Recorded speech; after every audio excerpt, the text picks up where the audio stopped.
Electronic components can be connected in a variety of configurations to form functional electrical circuits.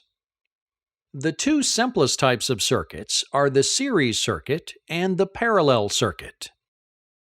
A circuit is said to be in series if all of its elements are connected along a single path with the current flowing in the same direction through each component.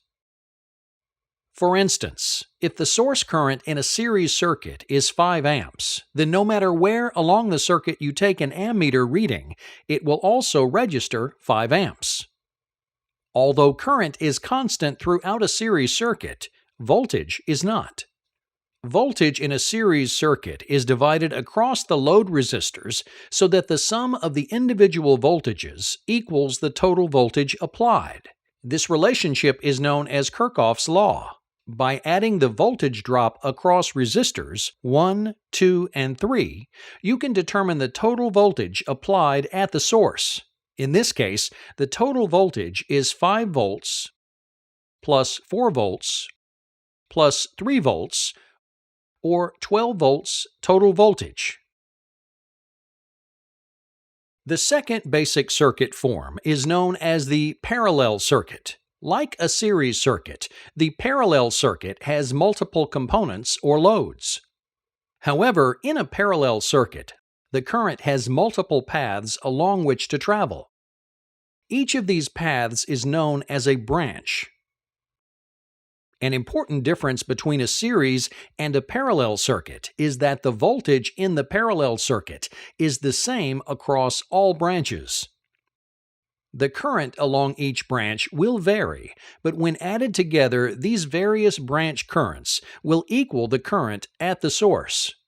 For example, look at these ammeter readings at the various branches and junctions of a parallel circuit with a source current of 10 amps. As the 10 amp current travels away from the source, it splits at junction 1 into two branches that have currents of 2 amps and 8 amps. The circuit branches again at junction 2, and the 8 amp current splits into 3 amps and 5 amps. As the current returns through junction 3, the 3 amp and 5 amp values recombine to give an amp value of 8. At junction 4, the 2 amps and 8 amps currents recombine to equal the 10 amps of the original source current. An important difference in a parallel circuit is that voltage is the same throughout the circuit, so using a voltmeter to measure volts at each load will yield voltage readings equal to that at the source. Total resistance in series and parallel circuits can be determined using basic equations. The total resistance of load resistors, R1, R2, and R3, shown here in series, can be determined by simply adding their ohms values together. So, if R1 has a resistance of 20 ohms, R2 a resistance of 30 ohms, and R3 a resistance of 10 ohms, the total resistance of the circuit is 60 ohms. Calculating the total resistance of resistors in a parallel circuit requires the use of the product over sum equation. In this parallel circuit, if R1 is 50 and R2 is 80, then the combined or equivalent resistance of the two resistors would be 50 times 80, or 4,000 divided by 130, which is 30.7 ohms. Determining the resistance of a more complex series parallel circuit requires reducing the overall circuit and adding together all the combined resistance values. In this more complex series parallel circuit example, let's begin by combining the resistance of the two resistors farthest from the source, R3 and R5. Since these resistors are in series, we can simply add their values, 50 ohms plus 30 ohms, to get 80 ohms. Now, the R4 resistor and the equivalent resistance of the R3 and the R5 resistors are in parallel.